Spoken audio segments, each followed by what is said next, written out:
If you don't make it, at least your brother gets the farmhouse, my mother whispered right before my surgery. I woke up to 70 missed calls and took everything back.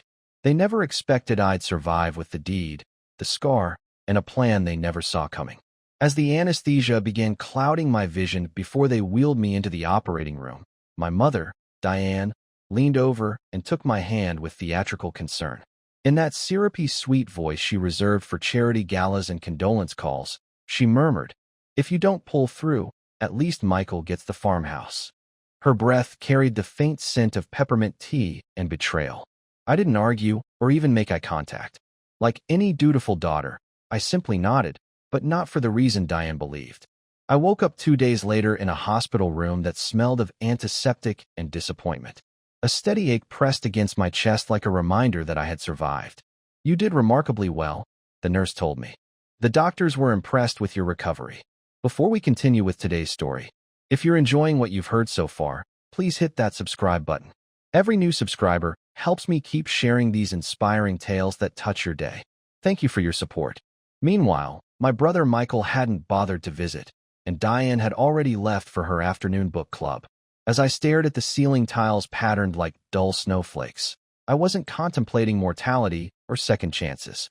I was thinking about the farmhouse, my father's pride and joy, with the apple orchard that bloomed faithfully every spring. The one with the stone path he'd built by hand in the early 1980s, carrying each stone up the hill while Diane remained in town, too busy with committees and cocktail parties to care. That farmhouse should have been mine after Dad passed. But for years, the deed dangled over my head like a poker chip held by Diane, who behaved more like a real estate broker than a mother, making comments like, "Well, if you ever settle down, or if Michael needs more space for his art studio, perhaps we'll give him the East Wing." Michael, the golden child who couldn't maintain a lease, much less care for property.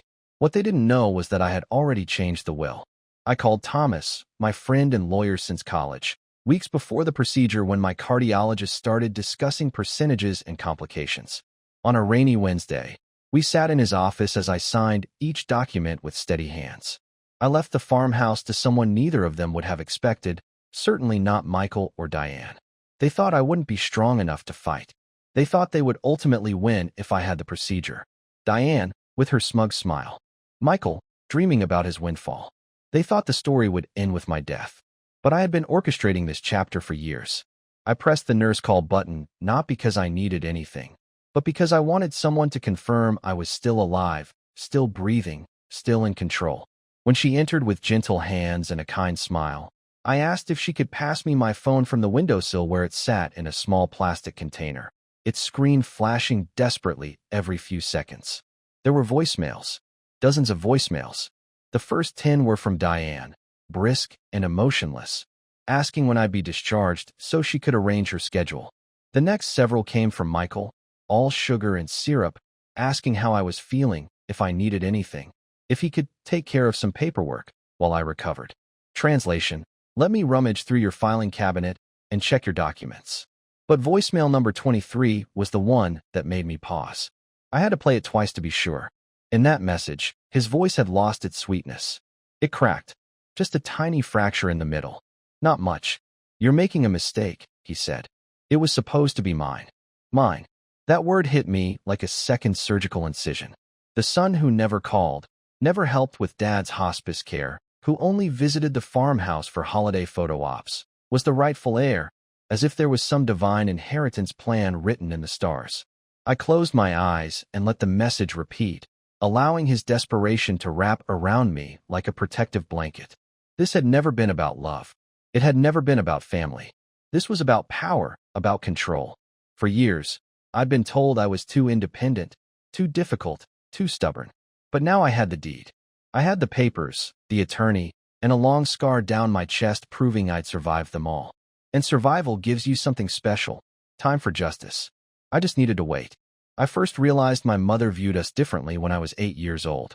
Not in passing, but in a way that would, like a tear in an old quilt, split a childhood in two.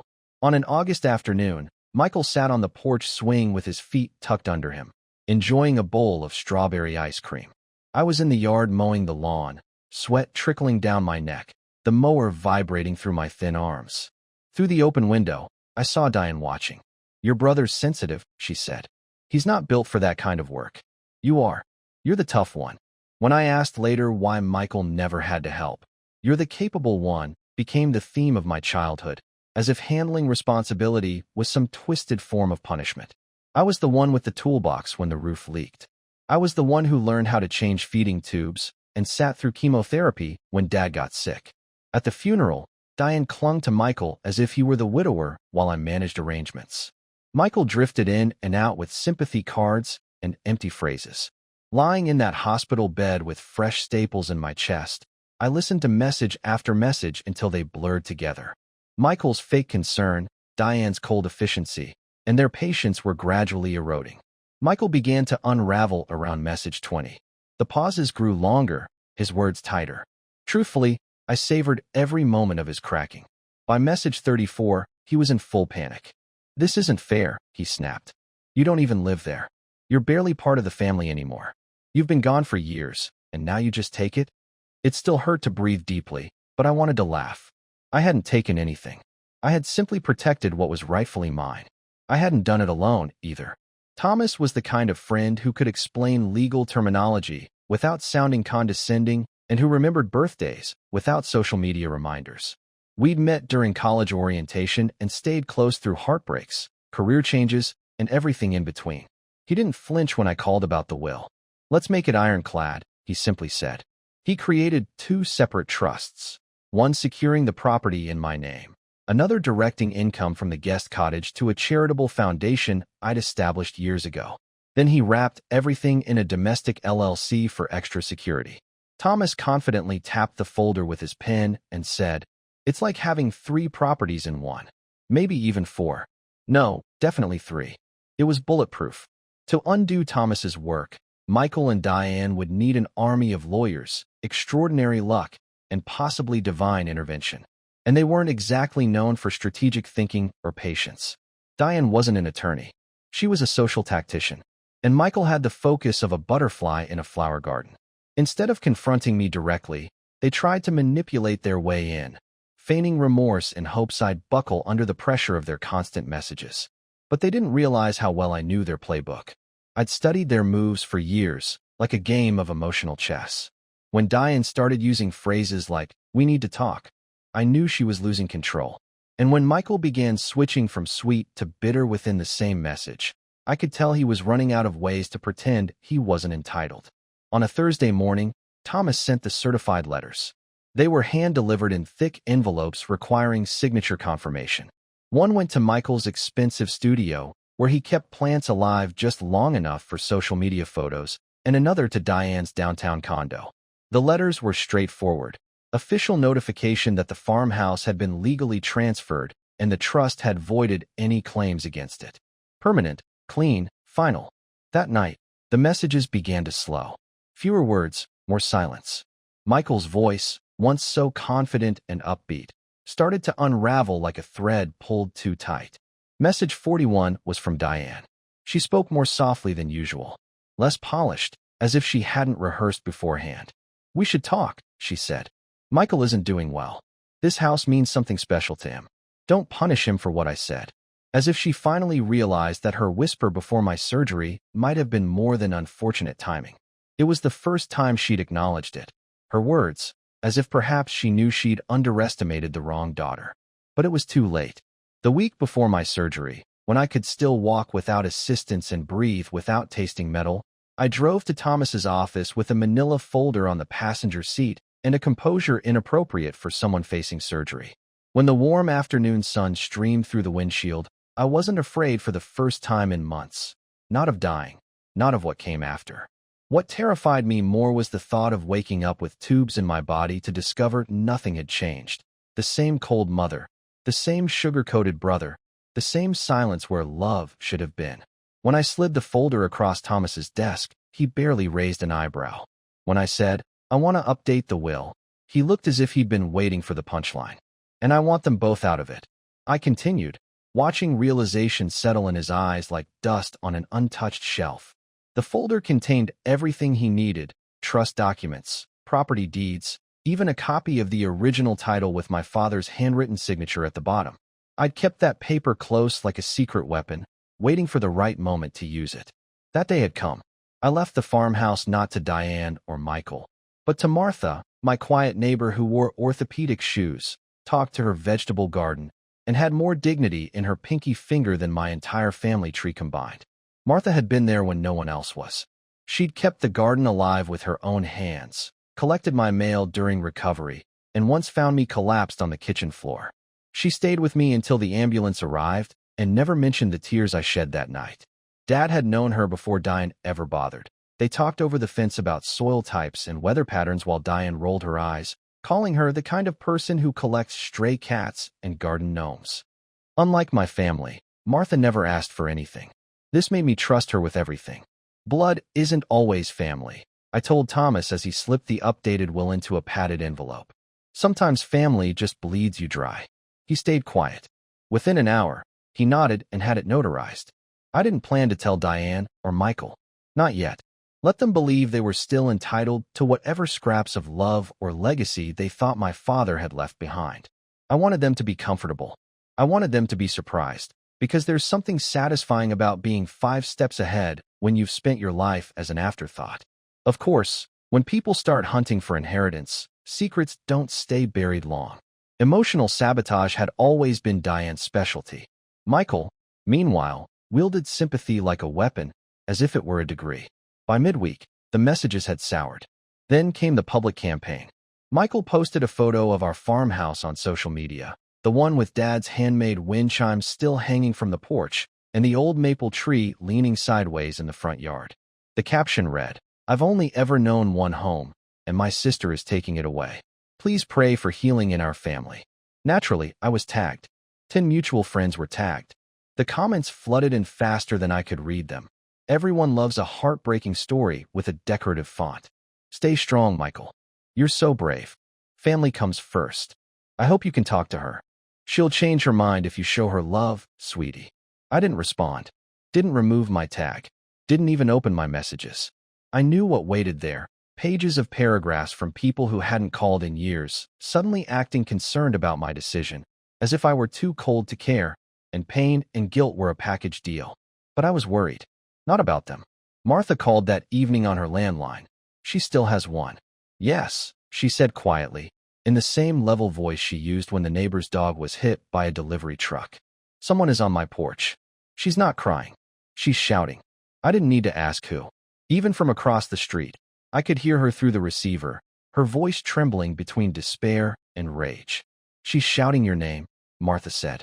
What should I do? From my darkened kitchen window, I watched my brother's figure pacing on Martha's porch, his arms flailing like broken windshield wipers, his voice reaching pitches that should come with a warning label. Nothing. I answered, sounding calmer than I felt. Let him shout.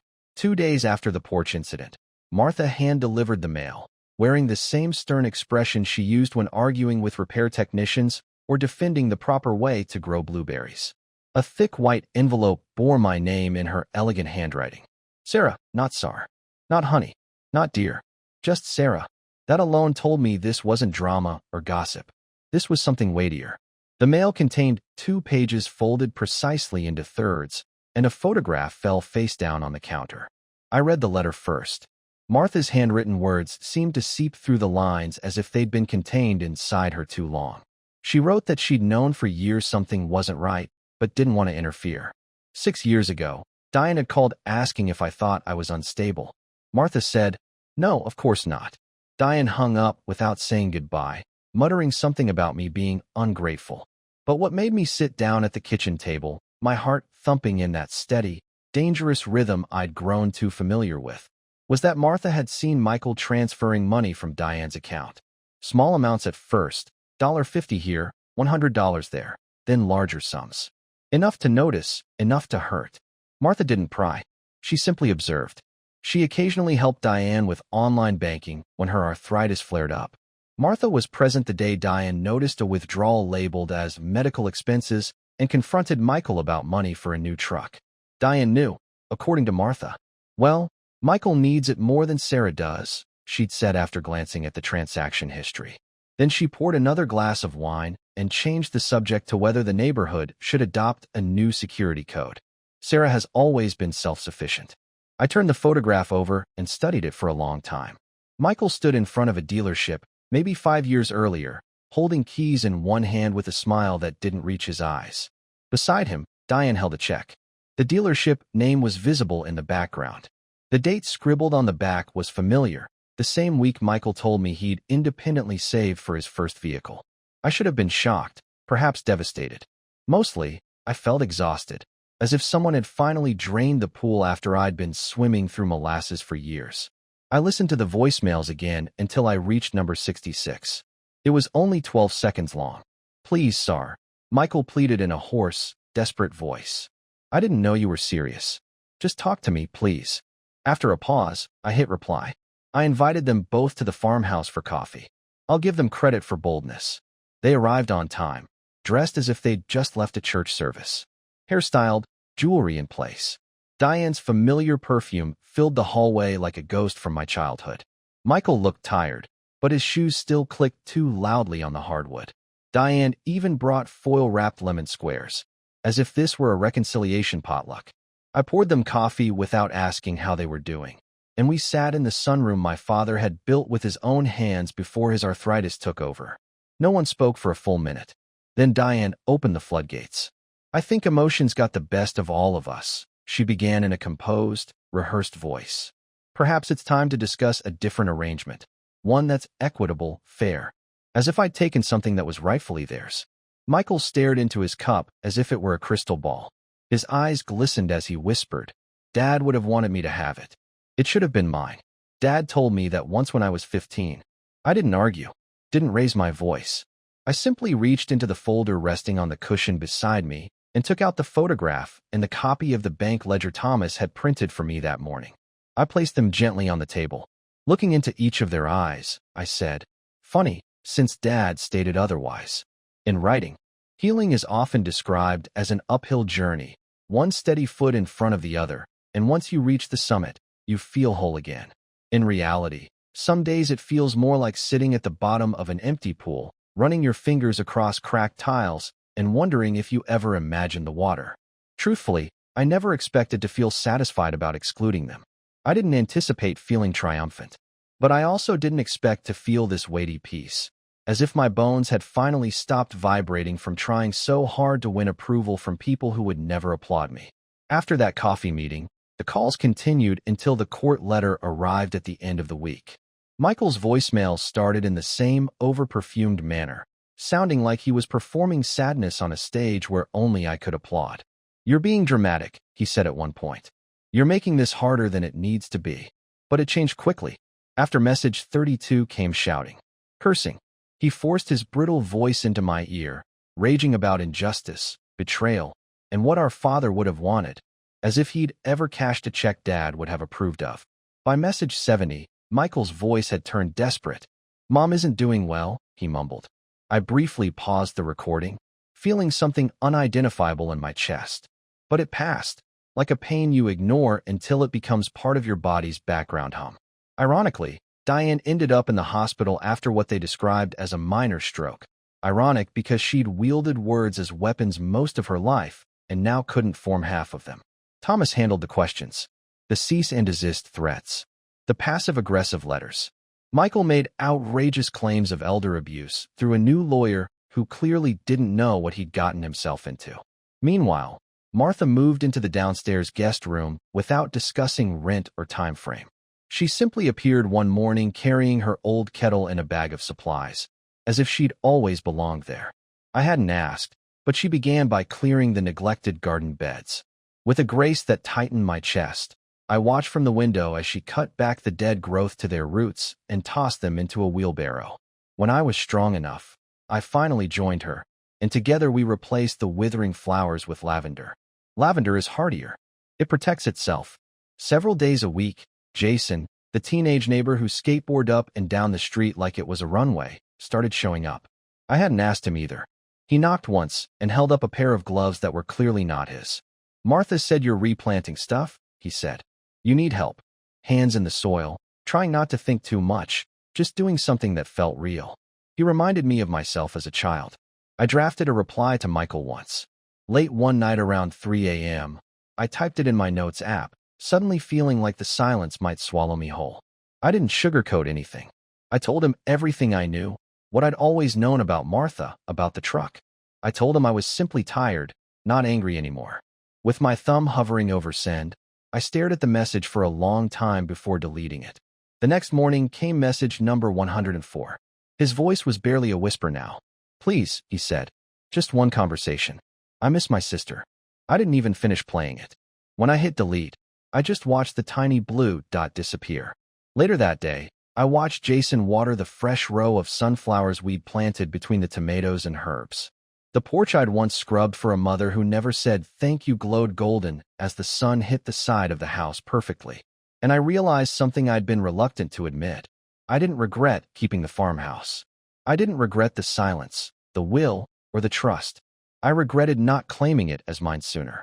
The problem with surviving, I suppose, is that people expect you to be the same person. But on that operating table, part of me died. The part that needed their approval. What grew back was stronger, like the lavender, hardy enough to thrive, wise enough to protect itself, and patient enough to bloom exactly when it should.